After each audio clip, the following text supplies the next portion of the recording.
The gravel crackled under the tires as Roland Pierce's truck crawled up the narrow mountain road, the road he dreamed of owning since the first time he saw it, blanketed in fog, promising silence. But today, there was no peace. His stomach tightened the moment he saw it. Smoke, not fog, not mist, smoke curling from the chimney of the house he hadn't even moved into yet. He froze. The engine idled, the keychain rattling softly like nervous laughter. That fireplace, he'd built it himself 3 weeks ago, stone by stone. His hands knew every corner of it. Someone was inside. The black gate at the entrance was shut, padlocked from the inside. A padlock that only he had ever locked from within. His pulse ticked in his throat. Roland stepped out, boots crunching against the gravel. The air bit cold, sharp with pine and the smell of burned wood, his wood.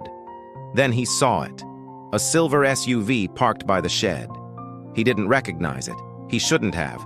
There shouldn't be anyone here. He'd left just a week ago after finishing the renovations. Floors sanded, walls painted, cabinets fitted, a bottle of champagne waiting on the counter. The dream was supposed to start today. Now it felt like someone else was living it. He climbed over the gate, phone in hand, but not recording. Not yet. The curtains he'd bought were drawn shut. The welcome mat he'd picked out with his wife was gone, replaced by something floral and gaudy. "Hello?" he called out. Nothing. Just the faint hum of a TV from inside. Then he saw them, boots on the porch, muddy, used, not his. "Hello?" he said again, louder this time. The door creaked open halfway. A woman's voice, sharp and sure, cut through the mountain air. "Can I help you?" Roland blinked. She was in her 50s, short blonde hair, that face, the kind that runs every HOA meeting like a courtroom. I'm sorry. Who are you?" "I live here," she said flatly, like it was the most obvious thing in the world. He tilted his head. "You live here?" "Yes," she replied, arms crossed, chin high. "This property's been reassigned by the Homeowners Association. The previous owner forfeited it." Roland laughed, one short, stunned sound. "Ma'am, I am the owner." A pause. Her expression didn't change, but her eyes did. A flicker of something, maybe doubt, maybe fear. Then a man appeared behind her, heavy-set, wearing a baseball cap, guilt already written on his face. "Colleen, maybe we should—" "No, Harold," she snapped. "He's trespassing." "Trespassing? On my own property?" Roland's voice cracked with disbelief. He raised his phone and hit record. "Say that again." "You can record all you want," she said coolly, "but until the HOA clarifies this, you can't be here. My tools are in that shed. My name's on the deed. My wife and kid—" "Harold, close the door." And he did. The sound of that door slamming echoed like a gunshot through the trees, sealing Roland out of his own dream. He just stood there, staring at the home he'd built, pulse pounding so hard he could feel it in his teeth. For the first time in his life, he understood what audacity truly looked like, and it was standing behind his front door. Roland's hands trembled as he dialed the sheriff's office. He tried to keep his voice steady, to sound like a man in control, not a man watching his life unravel. The dispatcher on the other end sounded polite, bored, like she'd heard every kind of crazy mountain call. "Stay outside for now, sir. A deputy will come by." So he waited. The mountain air thinned as the light drained from the sky. His breath fogged in the cold. From inside his house came the muffled sounds of living, plates clinking, laughter, running water. They were cooking dinner. In his kitchen, Roland clenched his fists until his knuckles burned. That house wasn't just a structure.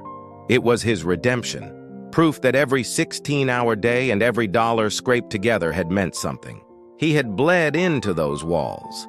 And now, strangers sat inside, eating on his countertops, under his roof. Something in him hardened.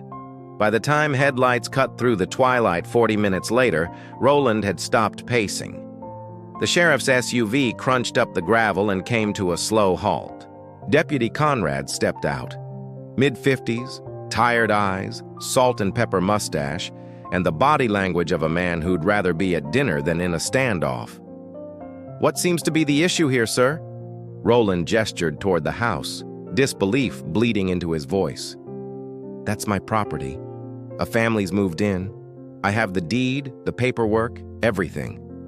The deputy squinted at the house. A curtain twitched. Someone was watching. "All right," Conrad said, sighing. "Let's go talk to them." They walked up together. Before he could even knock, the door swung open. Colleen Densmore stood there, the same HOA warrior queen from earlier, now with her teenage son beside her, lanky, hoodie emblazoned with some private school crest. "Evening, ma'am," the deputy began. "I'm responding to a property dispute." "Thank you for coming," Colleen said crisply. "This man's been harassing us, claiming ownership of a property under association management." "Harassing you?" Roland barked. "I just got here." Colleen ignored him, addressing the deputy like she'd been rehearsing for a courtroom. "We contacted the HOA. They told us the deed was inactive. We moved in to maintain the property before it became a nuisance." Roland took a step forward, folder in hand. "I've been renovating this place for months. You can check the county records. Roland Pierce, deed closed April 14th. The deputy looked between them, visibly uncomfortable. "Do either of you have documentation?" Roland retrieved a manila folder from his truck, flipping it open with precision, the papers slightly trembling in his hands. "Bill of sale, deed, property taxes, everything." Conrad scanned them. "These look legitimate." Colleen crossed her arms. "That doesn't mean anything until the HOA verifies it. There are pending liens. We were told to oversee the property until it's resolved." "By who?" Roland demanded. "You keep saying we, but I haven't seen a single official document." "By the board," she said, cold as stone. Roland exhaled sharply. "Lady, there is no board for this parcel. This land is outside your subdivision. You can't just assign yourself into someone's home." Her husband, Harold, hovered behind her again, holding a mug of coffee like a shield. "Maybe we should let him." "Not now," she snapped. The deputy sighed, rubbing his temples. "Look, I'm not authorized to remove anyone without a court order.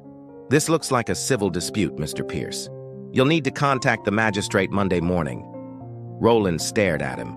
"You're telling me they can just live here until then?" "I'm saying I can't remove them tonight." Colleen's lips curled into a faint, satisfied smile.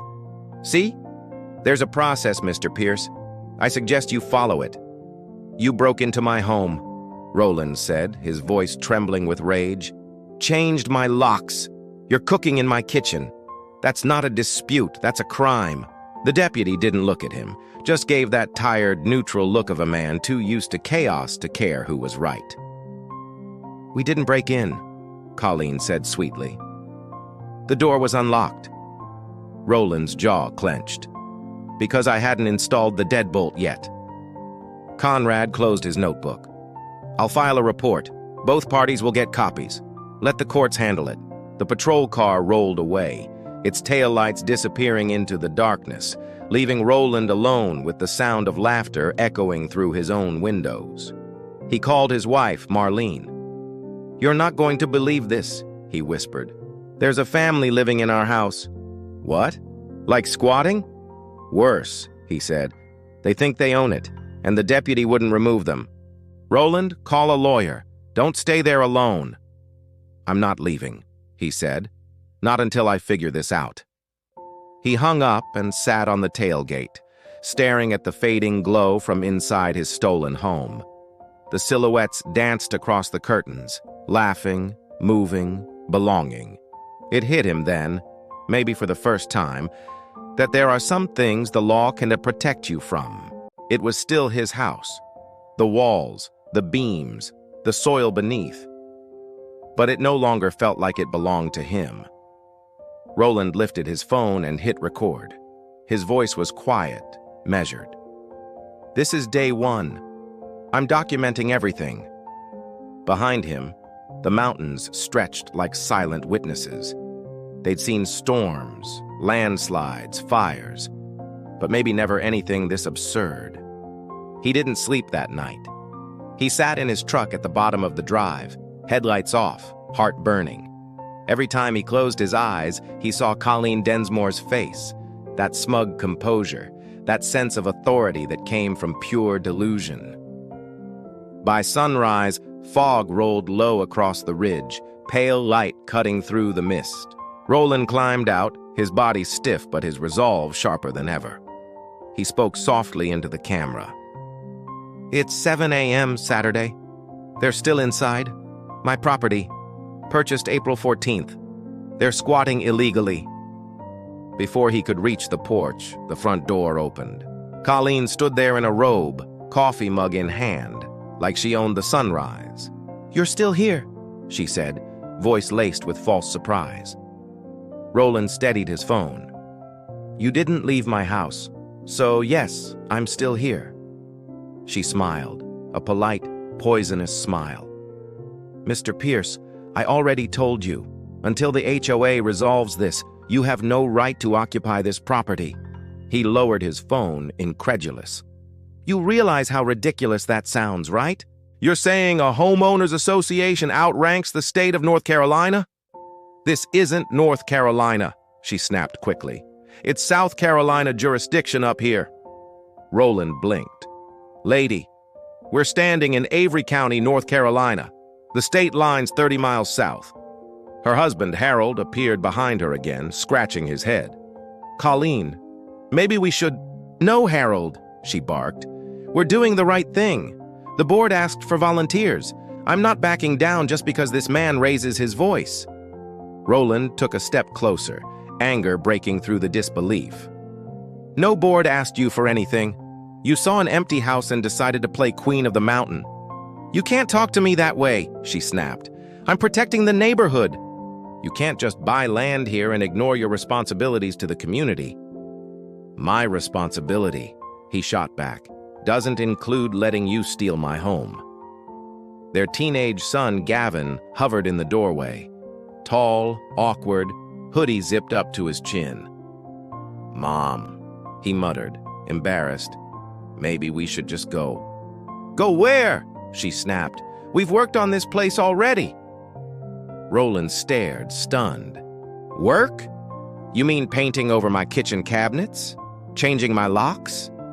"That's called securing a property," she replied sharply. "For everyone's safety."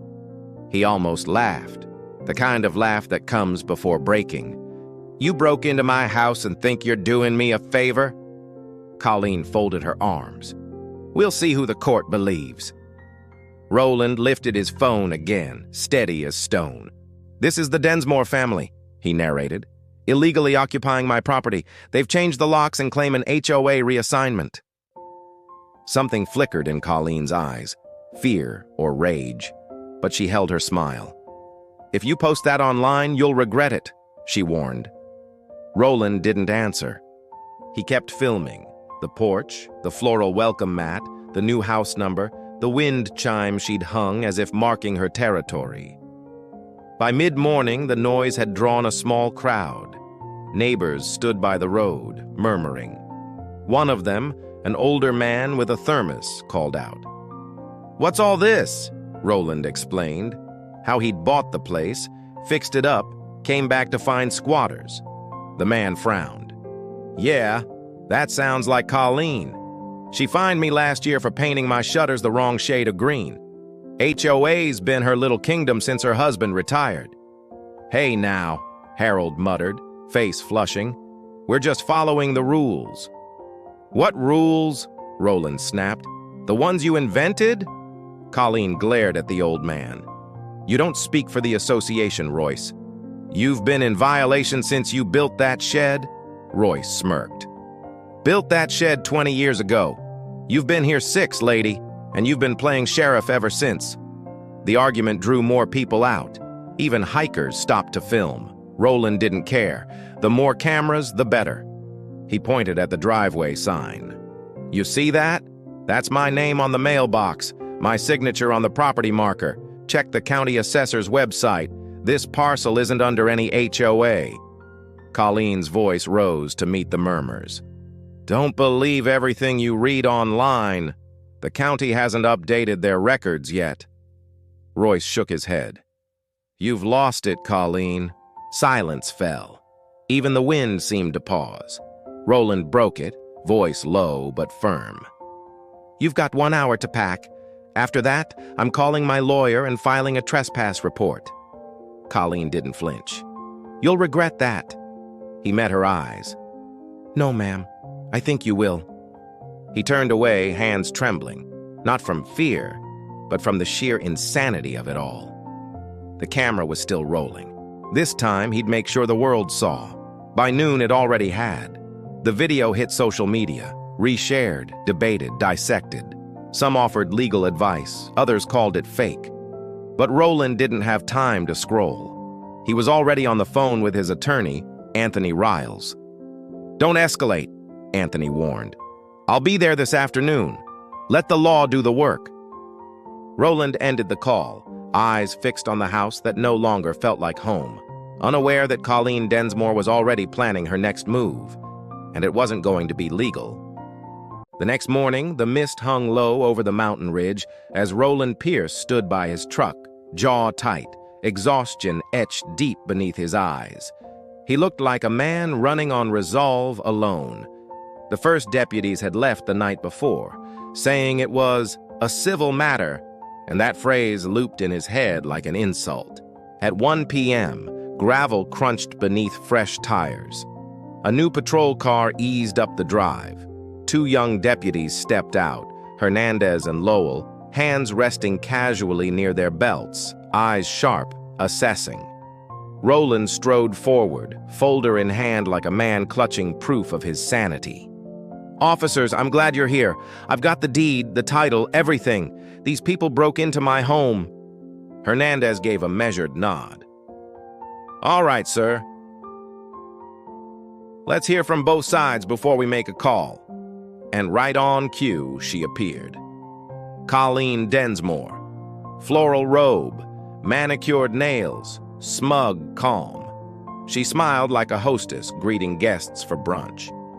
"Officers," she began sweetly, "we're the Densmores. The association board has reassigned this property to our care temporarily.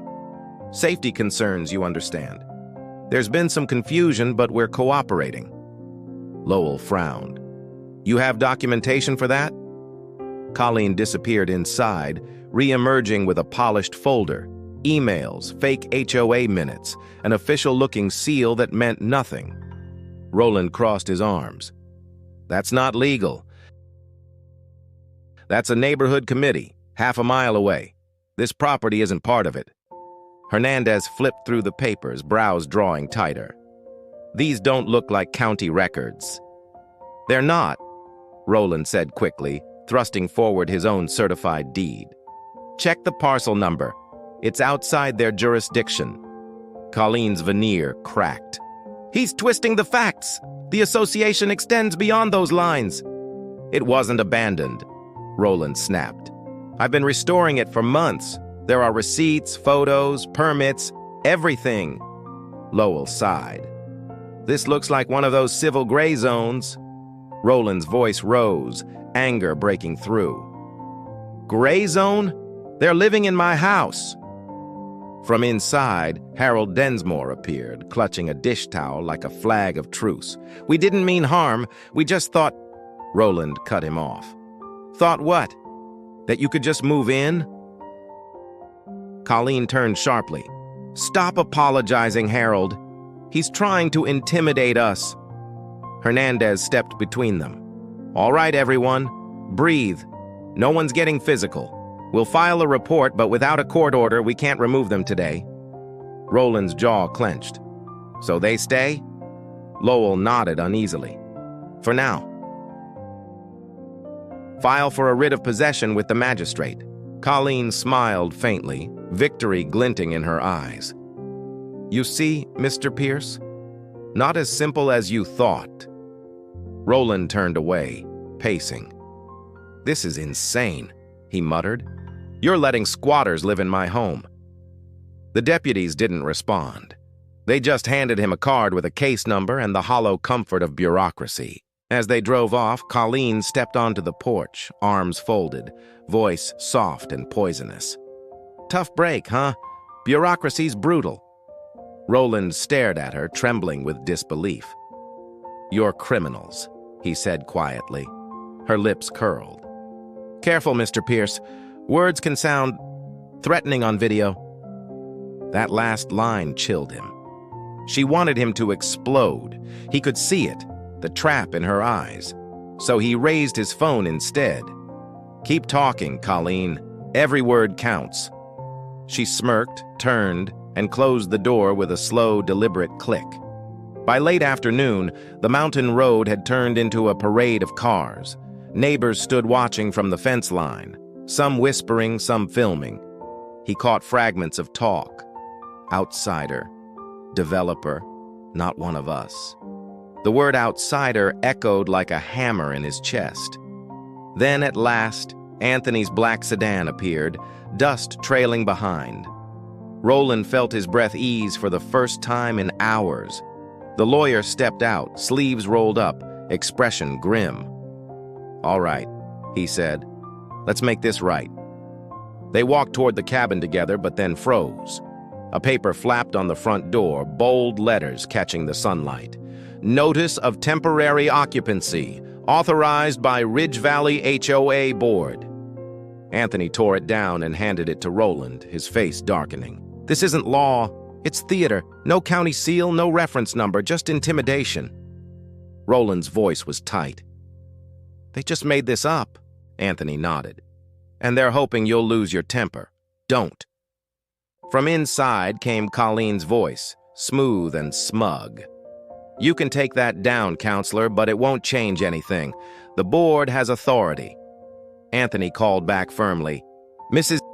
Densmore, you and your family are trespassing. Vacate immediately before this becomes criminal. Harold's nervous face appeared at the window. We don't want any trouble. Anthony's tone sharpened. Then stop creating it. Colleen leaned out beside her husband, eyes glittering.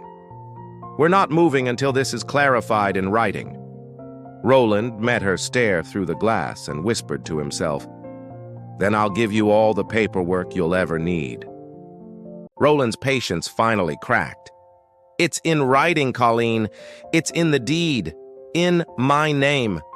His voice echoed against the pine-covered hills, raw with exhaustion and disbelief. Anthony, standing just a few feet behind, raised a calming hand and placed it on Roland's shoulder. Let me handle this. Then, turning to Colleen, his tone shifted, smooth but unyielding. You are not covered under any property law that allows you to occupy someone else's home. The HOA has no authority here, not over a private title. What you're doing, Ms. Kirkland, is criminal trespass. Colleen's eyes narrowed. Her face, pale and tight under the porch light, hardened into something almost smug. We'll see what the sheriff says Monday, she fired back, and with an icy flick of her wrist, she yanked the curtains shut. The fabric's soft rustle felt like a slap. Anthony exhaled, long and heavy. We'll file for an emergency writ first thing. But we need witnesses, someone credible, someone who saw all this. As if summoned by his words, headlights cut through the dusk. A pickup truck rolled up the hill, followed by another. Within minutes, a small group of neighbors gathered at the end of the drive, murmuring, phones in hand. Word had spread fast, maybe because Roland's earlier video had already gone viral in the local community groups. The first to approach was Royce Bell, the same grizzled man who'd spoken up the day before. You're not going to believe this, Royce muttered, stepping close. Half the folks down the valley think Colleen's doing some kind of community service project. She's been calling it a temporary restoration effort. Roland's eyes widened in disbelief. She's spinning this? Oh, she's not just spinning it, Royce said, almost pitying. She is telling everyone you'd some out-of-state investor trying to flip old mountain homes for profit, says she is protecting local heritage. Anthony rubbed his temples. Classic manipulation tactic. Control the narrative before the truth gets out. Then came another voice from the small crowd, a woman in her 60s with wind-burnt cheeks and a steady stare. "I live 2 houses down from her," said Dolores Hinton. "She's been bragging for days, said she was taking back the mountains from the developers. I told her she was crazy, but Colleen, she thinks she's the sheriff of Ridge Valley." Anthony nodded, jotting names into his notebook. "Would you both be willing to make statements?" Dolores crossed her arms. "Gladly. She's gone too far this time." As they spoke, more cars began to line the narrow mountain road. People stepped out quietly, eyes darting between Roland and the house. Some filmed from behind their windshields. Others whispered, their words carried by the evening wind. "Did he really buy it?" "Colleen said he forged papers. She's just trying to keep order." Roland could feel the weight of it, the suspicion, the doubt, the quiet judgment of strangers who didn't know the story, but already had opinions. His stomach twisted. He wasn't just fighting for a house anymore, he was fighting for his name. Then, out of nowhere, a tall man in a red windbreaker emerged from the crowd. He looked uneasy, like someone caught between 2 fires. "Name's Brett Colson," he said. "I'm on the HOA board. Maybe we can talk this out?" Anthony's brow arched. "Talk it out? Your people broke into my client's home." Brett swallowed hard. "Look, I didn't approve any of this. Colleen's persistent. She convinced a few members that the place was abandoned, said it might attract vagrants. I thought she was just organizing a cleanup." Roland stepped closer, fury vibrating in his jaw. "Didn't mean for it to get this far. There's paint on my walls I didn't choose. My locks changed. My fridge is full of someone else's groceries. How far did you think it would go?" "I understand," Brett stammered. "She overstepped. Then say that. On camera." Roland lifted his phone. Brett's face drained of color. He looked at the crowd, at the house, then back at Roland. I can't do that, not yet. But I'll talk to the others." Anthony's voice turned to ice. "You should do it sooner, rather than later. Because once I file charges, the entire board's going to be named." Brett's jaw worked silently before he turned away, trudging back toward his truck, the sound of gravel crunching beneath his boots. The crowd began to thin. Some lingered, whispering. Others slipped back into their cars. The sound of cicadas crept in as twilight deepened. Dolores walked up to Roland, her expression softening. "You did nothing wrong, son. People like her, they thrive on control. Don't let her rattle you." Roland nodded, his shoulders sagging with exhaustion. "I just want my house back." "You will," she said quietly. "But folks like her, they don't back down easy, not until someone forces them to." By sunset, the mountain road had emptied again. The wind hummed through the trees. Roland sat on the tailgate of his truck beside Anthony. The faint glow of the house lights still visible through the curtains. Someone inside was cooking dinner. The smell of sautéed onions drifted out, bitter and intimate, like an invasion of his memories. Anthony closed his briefcase with a soft click. "Tomorrow we go to the magistrate. Once the writ's in, they'll have no choice but to leave. Just hold on a little longer." Roland's gaze stayed fixed on the window. "I've held on for months, building it," he murmured. "I can hold on a little longer to get it back." But neither man realized how far this would go. Overnight, the story would spread, beyond the mountains, beyond the county line, across the entire state. And not everyone would be on his side. Before the chaos, before patrol cars, cameras, and online outrage, the mountain house had been his dream. It wasn't an investment. It was a promise. For years, Roland had restored homes for other people. Mansions he could never afford, cabins that weren't his to keep, always building someone else's legacy. His father used to say, "Some folks see dust and decay, son. You see memory. That memory was what drove him after his father passed 5 years ago. He swore he'd build something permanent, something with his own name on the deed. He spent nights scrolling through listings, searching for that one house that spoke to him. Then, one cold January morning, he found it, a decaying farmhouse buried deep in the Blue Ridge Range. The pictures were awful. Boarded windows, a collapsed porch, weeds taller than the mailbox. But he saw what others couldn't.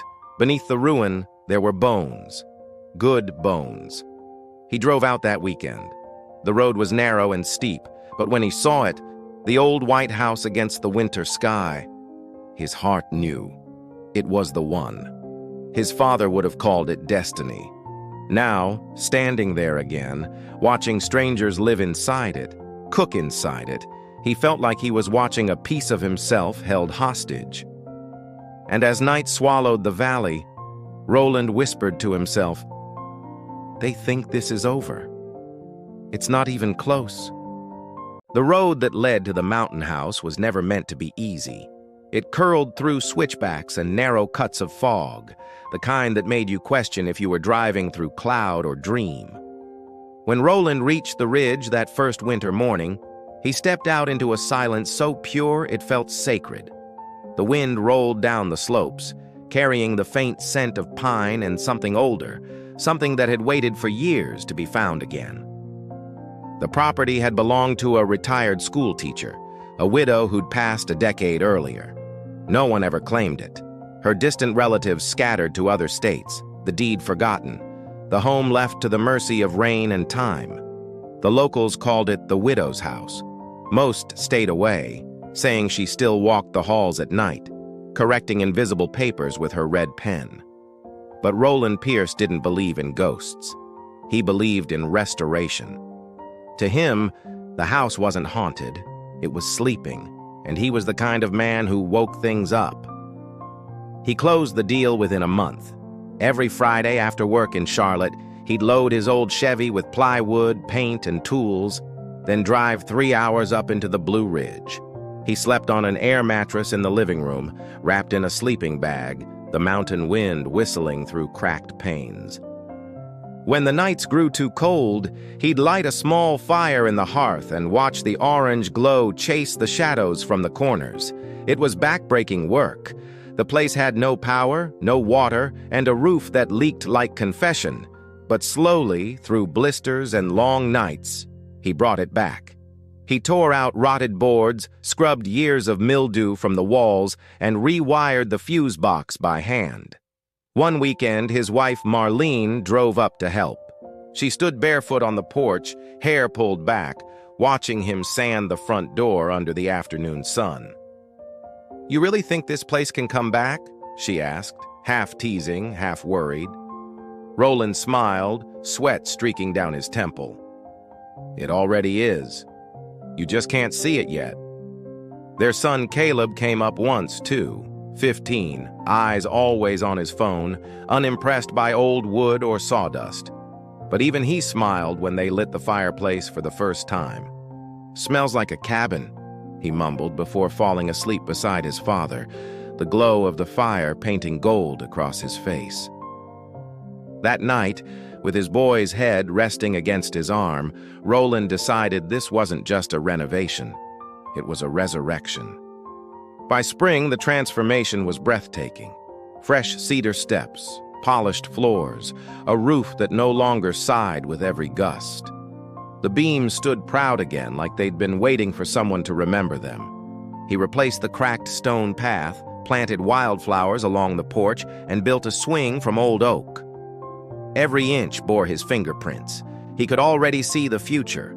Marlene cooking breakfast with the windows open, Caleb fishing down by the creek, quiet mornings where no one demanded his time or energy. This was supposed to be their refuge, a place untouched by the noise of the world. The last weekend before leaving for Charlotte, Roland took one final photo from the driveway. The sun had dipped low, turning the wood into a soft amber.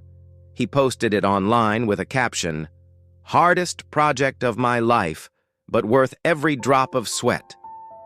He didn't know then that photo would later become evidence. While he was gone that week, the silence must have drawn her. Colleen Densmore. Maybe she'd driven by, seen the paint and the fresh steps, and assumed the place was abandoned mid-renovation. Maybe she thought, someone like me should be in charge of this. To her, it wasn't a home. It was a power move waiting to happen. Anthony had warned him on the phone days ago. People like her don't want control. They need it. It's not about property lines, it's about pride.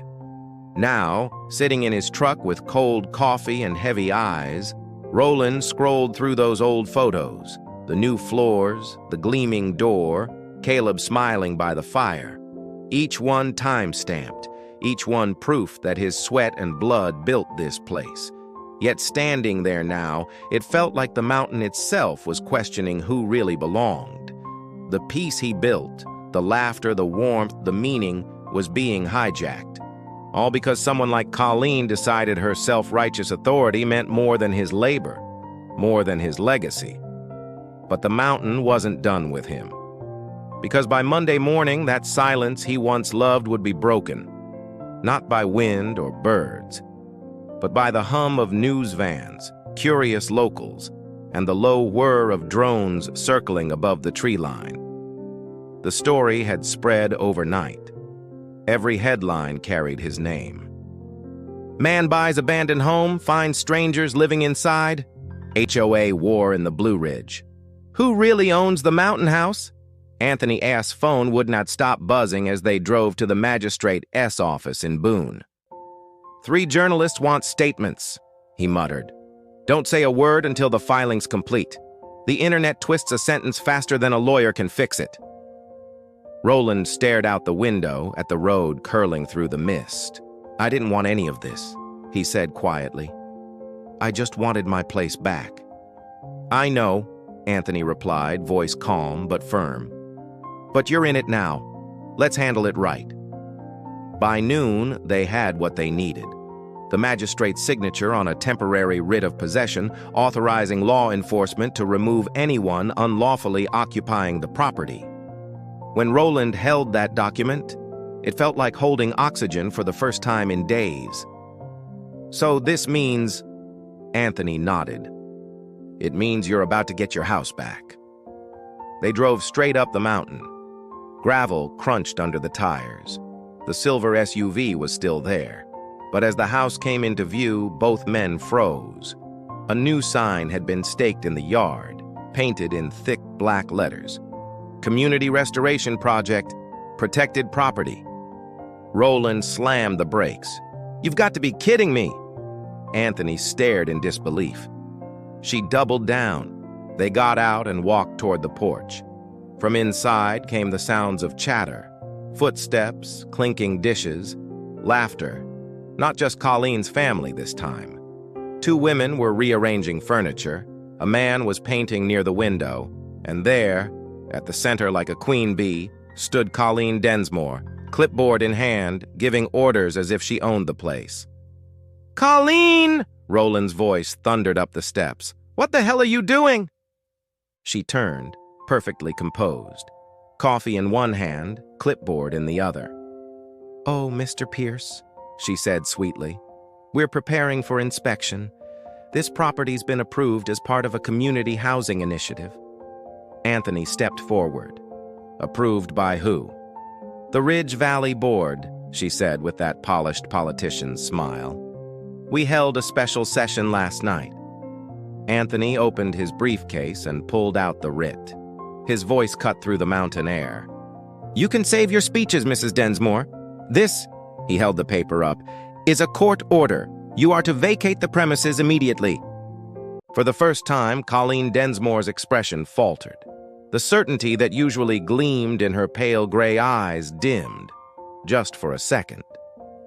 That's impossible, she stammered, clutching her clipboard like a lifeline. We're within our rights. No, Roland Pierce said, his voice steady but sharp as steel. You're in my house, sitting on my furniture, holding a meeting about my property. From the kitchen doorway, Harold Densmore shifted uneasily. He looked at the stamped document in Anthony Carter's hand, then at his wife. Colleen, maybe we should go." "We're not leaving," she hissed, her jaw tight, pride burning brighter than reason.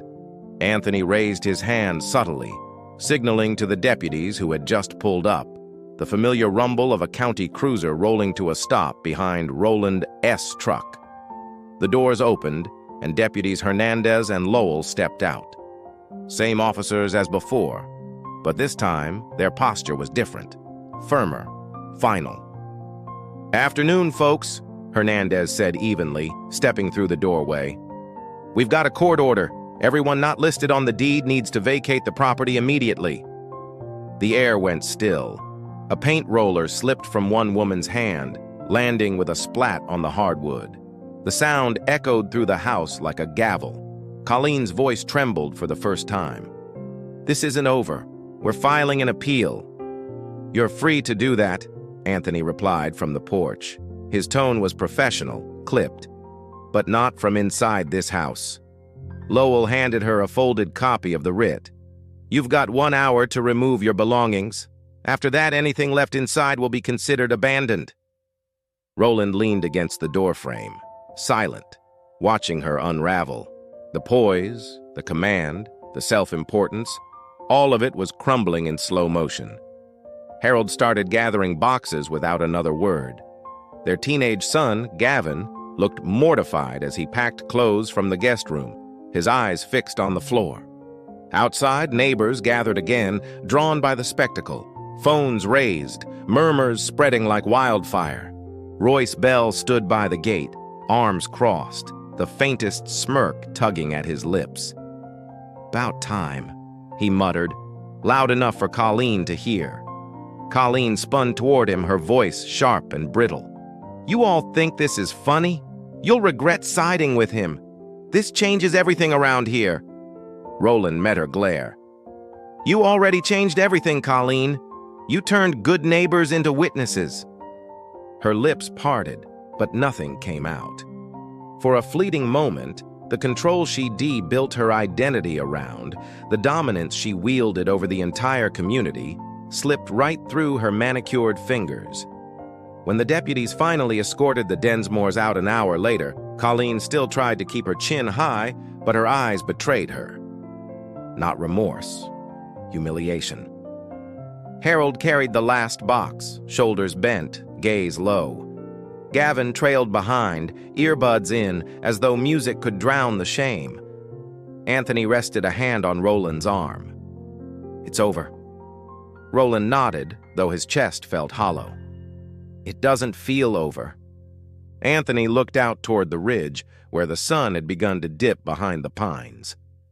"Give it time. Truth has a way of catching up to people." But the truth would catch up faster than either of them expected. Before the day was done, footage from the eviction hit the internet. By evening, Colleen Densmore's face was everywhere, from local Facebook groups to national news feeds. "HOA president evicted from man's renovated home," read one headline. Another called her the mountain gatekeeper who lost her throne. The eviction wasn't just an end, it was an unraveling. Watching it felt like seeing a person collapse, brick by brick, until all that remained was dust and disbelief. As the Densmores loaded their last box, a crowd had formed along the shoulder of the mountain road. Locals leaned against hoods, whispering. Someone was live streaming, narrating every moment like a tabloid reporter. Inside, Roland walked through the house slowly. The air smelled wrong. Cheap perfume, stale coffee, new paint that didn't belong. His handmade cedar step was gouged, his curtains replaced. Every sign of their presence felt like a fingerprint he couldn't wash away. Deputy Hernandez turned to him. "We'll do a final sweep. Make sure nothing's left that shouldn't be." Roland nodded. "Thank you." His voice was low, tight with exhaustion. Outside, Colleen stood by her silver SUV, arms folded, lips pressed so tightly they'd turned white. Her son sat in the back seat, pretending not to exist. Harold moved slowly, methodically, loading boxes, one utensil, one photo frame, one humiliation at a time. Then Colleen turned, her voice low but venomous. "You didn't have to humiliate us like this." Roland blinked, almost laughing at the audacity. "You humiliated yourself when you broke into someone else's home." "You don't understand how things work up here," she snapped, taking a step forward. "People look out for their community. You're not part of it. You never were." Roland met her eyes, calm, unflinching. "Then maybe it's time this mountain remembered who it really belongs to." Roland's voice stayed calm, but his eyes hardened like tempered glass. "I wasn't part of your community," he said quietly, "because I was busy building something honest. You walked in and decided it belonged to you." Colleen's lips trembled. She masked it with anger, chin lifting high. "This is going to ruin us. You think anyone is going to side with a man who turned an old mountain neighborhood into a circus?" Before Roland could respond, Anthony Carter stepped in, his tone cutting through the tension like a gavel. "Mrs. Densmore, you've already done that yourself. You staged a fake HOA, trespassed, and falsified documents. You're lucky this is being handled civilly."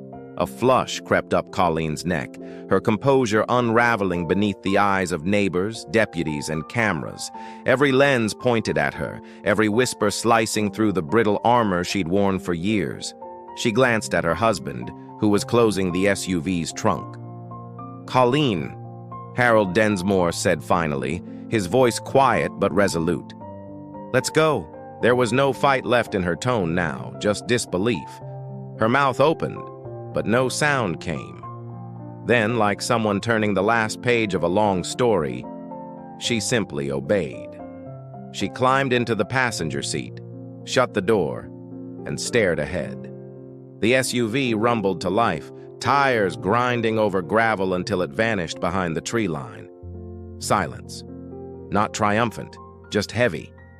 The kind of silence that follows a war where both sides have already lost too much. Roland stepped inside the house, his boots echoing against the wood floor. For the first time in weeks, the air felt real, unfiltered, unclaimed. But something inside him twisted when he saw what they'd left behind. The kitchen counter was chipped. The pantry was bare. A vase he'd bought for Marlene, his wife, lay shattered in the sink. On the counter sat his old champagne bottle, the one he'd saved for their family's first night there. The cork had been popped, half the liquid gone, and scrawled across the label in thick black marker were the words, "Welcome to the neighborhood." Roland froze, his chest tightened. It wasn't just vandalism, it was violation. They hadn't just taken his house, they'd mocked what it stood for. Anthony stepped beside him, scanning the damage. "We'll catalog everything," he said softly. "You'll get restitution." Roland shook his head. "Money won't fix this." "I know," Anthony said quietly, "but it's a start." They moved from room to room, the air thick with dust and memory. When Roland opened the back door, the cold mountain air rushed in, carrying the scent of pine and earth. The ridge stretched endlessly before him, catching the late sun. For the first time in days, he saw what he'd fallen in love with. The view, the stillness, the promise. "You did everything right," Anthony said. "You stayed calm, followed the law. You'll walk out of this with your name clear." Roland's voice came low. "Yeah, but look what it took to prove I belonged in my own home." Anthony had no reply. He didn't need one. Some truths were too heavy for words. After their final walkthrough, Deputy Hernandez handed Roland the last form to sign. "We'll keep patrols nearby for a few days," he said, "just in case she tries something." "Appreciate it," Roland murmured. As the sun sank behind the ridge, the house felt whole again, but hollow. Ownership had been restored, yet something deeper was gone, something no court could ever return. He stood on the porch, scrolling through his phone.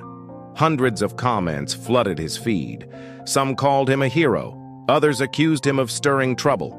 A few even painted Colleen as a community protector. He read for a minute, then turned the phone off. The world could debate all it wanted. He'd lived the truth.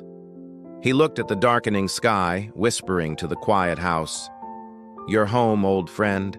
No one's taking you again." But peace never stays long in a world that loves conflict. By morning, national news outlets picked up the story. His phone buzzed nonstop. The footage of the eviction had gone viral. Millions of views in hours. By Tuesday, every headline screamed his name. Homeowner finds strangers living in his renovated cabin. Sparks national debate on property rights. Who really owns the mountain? The Roland Pierce story. The quiet man who just wanted his home back had become a national symbol of race, class, and the battle for belonging in modern America. By dawn, Roland Pierce's quiet mountain life had become headline chaos. HOA gone wild, couple evicted after claiming authority over man's home. Even tabloids ran with it, turning his ordeal into a national spectacle. When Roland's phone buzzed that morning, he blinked at the screen, 200 missed calls.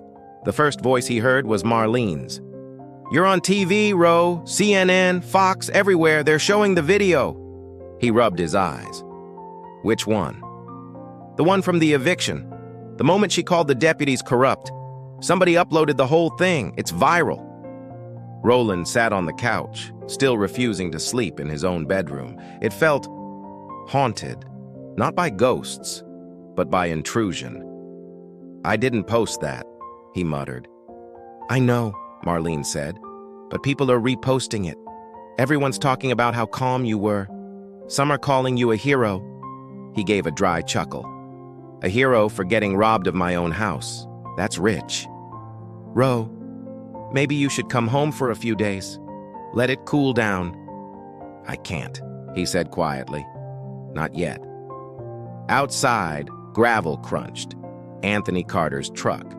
He climbed the porch steps with a folder in hand and a look Roland knew too well. "They filed a complaint," Anthony said flatly. "Colleen's claiming wrongful eviction. Says your paperwork was forged." Roland blinked. "She's doubling down." "She's desperate," Anthony said. "Her reputation's collapsing and she's grasping for control. Don't worry, it's dead on arrival. We've got certified records, timestamps, deputy body cam footage. She's cornered." Roland leaned back, exhaling. "Almost feel sorry for her." Anthony smirked faintly. "Almost?" Then his tone darkened. "But remember, legal truth isn't the same as online truth." He wasn't wrong. By noon, the internet had split like the mountain ridge itself. One side hailed Roland as a symbol of patience and justice. The other painted the Densmores as victims of developer greed. A viral post read, "This is what happens when outsiders buy our land." She was protecting her community. Roland wasn't rich. He wasn't a developer. He was a man who built his own house with his hands. But online, the truth was optional. By afternoon, reporters from Asheville, Raleigh, even Inside Edition reached out. Then the YouTube documentary channel Fate Tales published a video. The Mountain House War, when home turns into a battleground. Within hours, it hit 1 million views. Comments flooded in, some outraged, some inspired. That evening, Roland stood on the porch watching the sunset burn gold through the pines. The air was still again, but it wasn't peaceful, just quieter. His phone buzzed once more. A message from Dolores Hinton, his elderly neighbor. "You did the right thing, Roland. Most people would have given up. We're proud of you." He stared at the message for a long moment before replying, "Thanks, Dolores. I just wish it hadn't come to this." But the next morning brought another twist. Colleen Densmore appeared on local news, standing outside a law office in a powder blue dress. "I was misled," she told the reporter, eyes damp but voice rehearsed. "I acted in good faith to protect my community's integrity," the interviewer pressed. "Do you regret your actions?" Colleen paused. "I regret that this became public." Not once did she say she was wrong. That night, Roland watched the clip on his laptop, his jaw tightening. Not from rage, but from disbelief at how deep denial could run. Anthony called soon after. "She's finished," he said. "Her appeal won't hold. The board's dropped her. She's out." Roland looked around the house, the one he'd built, the one that had survived intrusion and chaos. "You think she'll ever admit it?" he asked. Anthony sighed. "Some people don't know how." "Then she'll live with it," Roland said softly. "I've got a house to rebuild." He hung up and picked up a broom. Each sweep across the floorboards felt like reclaiming his spirit, not just his property. Weeks passed. The gouged cedar step was repaired, the shattered vase replaced. The air smelled of varnish again, clean, honest, earned. The Densmores were ordered to pay restitution and banned from the HOA board. Harold moved out of state. Colleen stayed, but her online presence vanished. No more HOA updates, no more authority. Just silence. One cool evening, Dolores visited again, handing him a casserole through the fence. "You looked like you could use a real meal," she said, smiling. He laughed softly. "You didn't have to." "Maybe not," she said, "but you earned it." As she turned to leave, she said something that lingered. "Funny how people fight hardest for things they never built." Roland nodded. Or maybe they've never lost something real. That night, he ate on the porch, stars flickering over the ridge. The mountain hummed with quiet life again. He realized then that ownership wasn't about deeds or walls. It was about connection. The time, sweat, and care you pour into something becomes part of you. He picked up his phone, switched to selfie mode, and recorded one final message, posted to Fate Tales later that week. "This is for anyone who's ever built something and had it challenged. Don't give up. Don't let noise or pride take what's yours. Because real victory isn't getting it back. It's knowing you never truly lost it." He smiled, ended the video, and set the phone down beside him.